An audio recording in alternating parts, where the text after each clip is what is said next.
Vous êtes-vous déjà demandé ce qui distingue véritablement les personnes financièrement libres des autres? Ce n'est pas la chance. Ce n'est pas leur origine.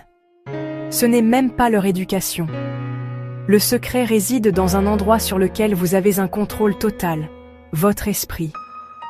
Imaginez un guide, un homme qui a passé plus de 2 décennies à s'asseoir avec les personnes les plus prospères de la planète.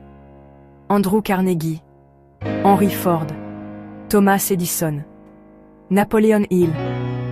Il ne faisait pas que les intervieweurs, il décodait leurs plans. Il a dédié sa vie à une question. Quel est le dénominateur commun des réussites massives? La réponse peut déverrouiller votre destin financier. La richesse n'est pas quelque chose que vous poursuivez, c'est quelque chose que vous créez. Cela commence par une pensée. Cela commence par une décision. Chaque gratte-ciel, chaque entreprise, chaque innovation n'était qu'une idée. Votre réalité financière est le reflet des histoires que vous vous racontez, de vos croyances et de vos standards. Laissez-moi vous parler de Sarah. Quand je l'ai rencontrée, elle était institutrice endettée, accablée par un sentiment d'impuissance. Elle travaillait dur, elle était intelligente, mais sa vie financière était une lutte constante. Elle voyait la richesse comme un jeu pour d'autres. Elle croyait être destinée à juste s'en sortir.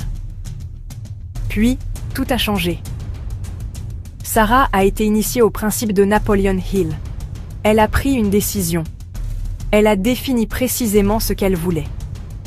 Un objectif audacieux, être complètement libérée de ses dettes. $1 million de valeur nette en 7 ans. Cela semblait impossible.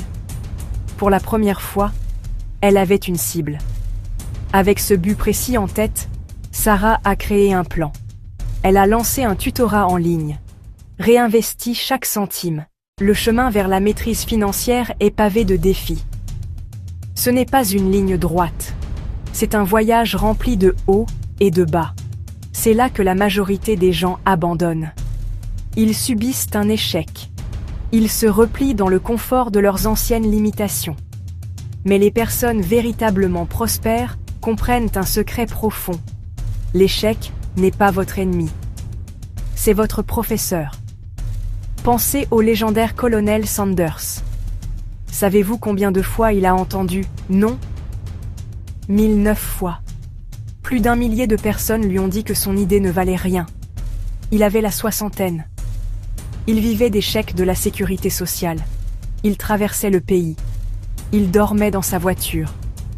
Selon toute mesure, il était un échec.